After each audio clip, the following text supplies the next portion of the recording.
You're not alone. You are not alone.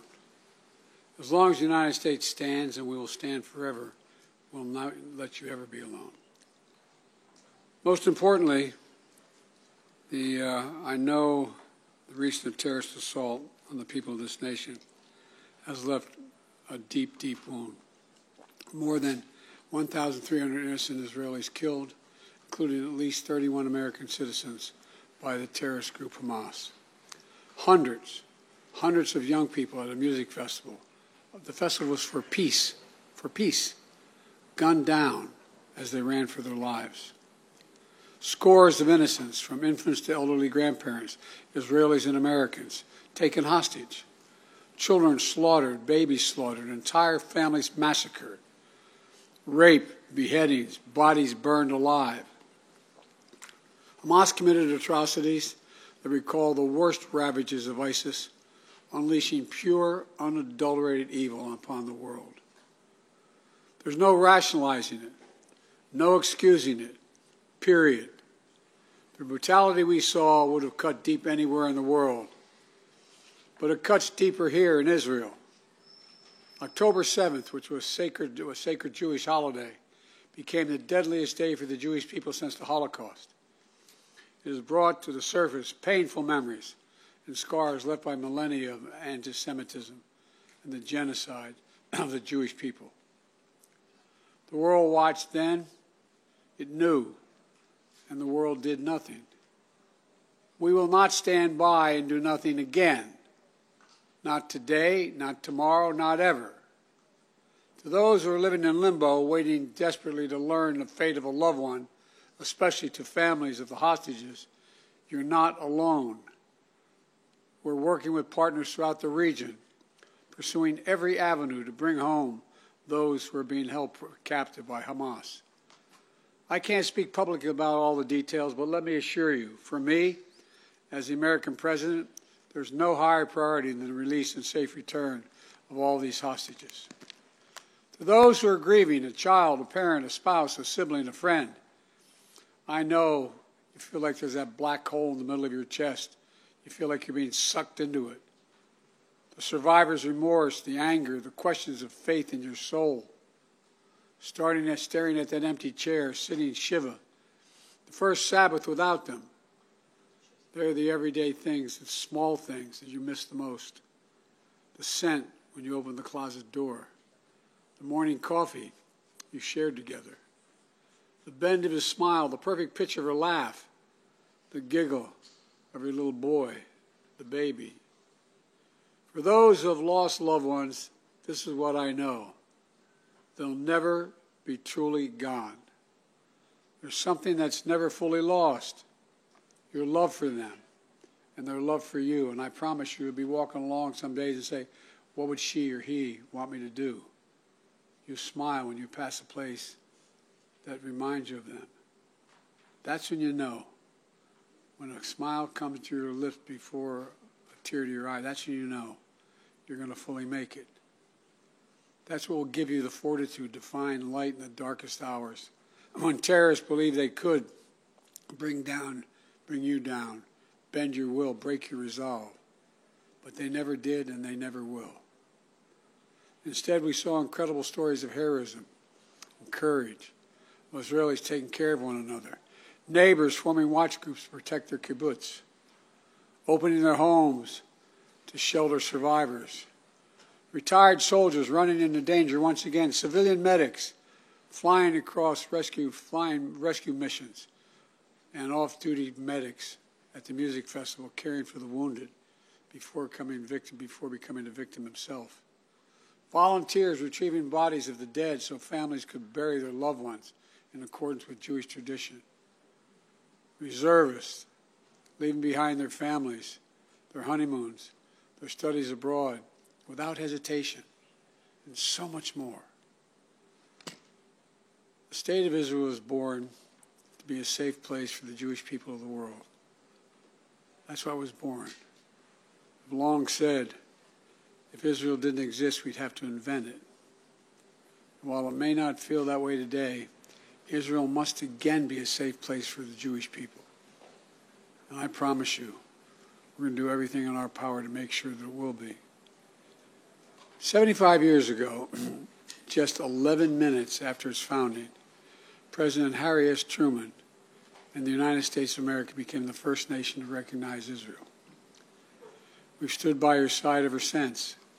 We're going to stand by your side now. My administration has been in close touch with your leadership from the first moments of this attack.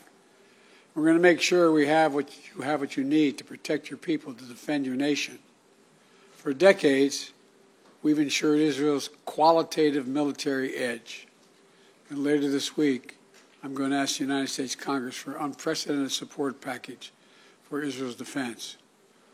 We're going to keep Iron Dome fully supplied so it can continue standing sentinel over Israeli skies, saving Israeli lives. We've moved U.S. military assets to the region, including positioning the USS Ford Carrier Strike Group in the Eastern Mediterranean, with the USS Eisenhower on the way to defer further aggression against Israel and to prevent this conflict from spreading. The world will know that Israel is stronger than ever. And my message to any state or any other hostile actor thinking about attacking Israel remains the same as it was a week ago. Don't. Since this terrorist attack took place, we've seen it described as Israel's 9/11. Though for a nation the size of Israel, it was like 15 9/11s. The scale may be different, but I'm sure those horrors have tapped into some kind of primal feeling in Israel, just like it did and felt in the United States. Shock, pain, rage, an all-consuming rage. I understand, and many Americans understand. You can't look at what has happened here to your mothers, your fathers, your grandparents, sons, daughters, children, even babies, and not scream out for justice. Justice must be done. But I caution this: while you feel that rage, don't be consumed by it. After 9/11, we were enraged in the United States. While we sought justice and got justice, we also made mistakes. I'm the first U.S. president to visit Israel in time of war. I've made wartime decisions. I know the choices are never clear or easy for the leadership. There's always cost, but it requires being deliberate. It requires asking very hard questions. It requires clarity about the objectives and an honest assessment about whether the path you're on will achieve those objectives. The vast majority of Palestinians are not Hamas. Hamas does not represent the Palestinian people. Hamas uses innocent families in Gaza as human shields, putting their command centers, their weapons, their communications tunnels in residential areas. Palestinian people are suffering greatly as well. We mourn the loss of innocent Palestinian lives like the entire world. I was outraged and saddened by the enormous loss of life yesterday in the hospital in Gaza. Based on the information we have seen to date, it appears the result of an errant rocket fired by a terrorist group in Gaza. The United States unequivocally stands for the protection of civilian life during conflict, and I truly grieve for the families who were killed or wounded by this tragedy. People of Gaza need food, water, medicine, shelter. Today I asked the Israeli cabinet, who I met with for some time this morning, to agree to the delivery of life-saving humanitarian assistance to civilians in Gaza, based on the understanding that there will be inspections and that the aid should go to civilians, not to Hamas. Israel agreed the humanitarian assistance can begin to move from Egypt to Gaza. But let me be clear: if Hamas diverts or steals the assistance, they will have demonstrated once again that they have no concern for the welfare of the Palestinian people. And it will end. As a practical matter, it will stop the international community from being able to provide this aid. We're working in close cooperation with the government of Egypt, the United Nations, and its agencies like the World Food Program and other partners in the region to get trucks moving across the border as soon as possible. Separately, I ask Israel that the global community demand that the International Red Cross be able to visit hostages. I just demanded that the United States fully supports. Today, I'm also announcing $100 million in new U.S. funding for humanitarian assistance in both Gaza and the West Bank. This money will support more than 1 million displaced and conflict-affected Palestinians, including emergency needs in Gaza. You are a Jewish state. You are a Jewish state, but you're also a democracy. And like the United States, you don't live by the rules of terrorists. You live by the rule of law. And when conflicts flare, you live by the law of wars. What sets us apart from the terrorists is we believe in the fundamental dignity of every human life. Israeli, Palestinian, Arab, Jew, Muslim, Christian, everyone. You can't give up what makes you who you are. If you give that up, then the terrorists win, and we can never let them win. You know, Israel's a miracle, a triumph of faith and resolve and resilience over impossible pain and loss.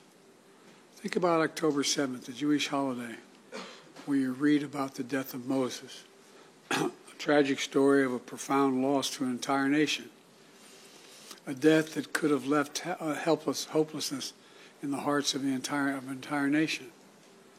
But though Moses died, his memory, his message, his lessons have lived on for generations of the Jewish people as well as many others. Just as the memory of your loved ones will live on as well. After reading the story of Moses' death, those who observed the holiday began reading the Torah from the very beginning. The story of creation reminds us of two things. First, that when we get knocked down, we get back up again, and we begin anew. And second, when we're faced with tragedy and loss, we must go back to the beginning and remember who we are.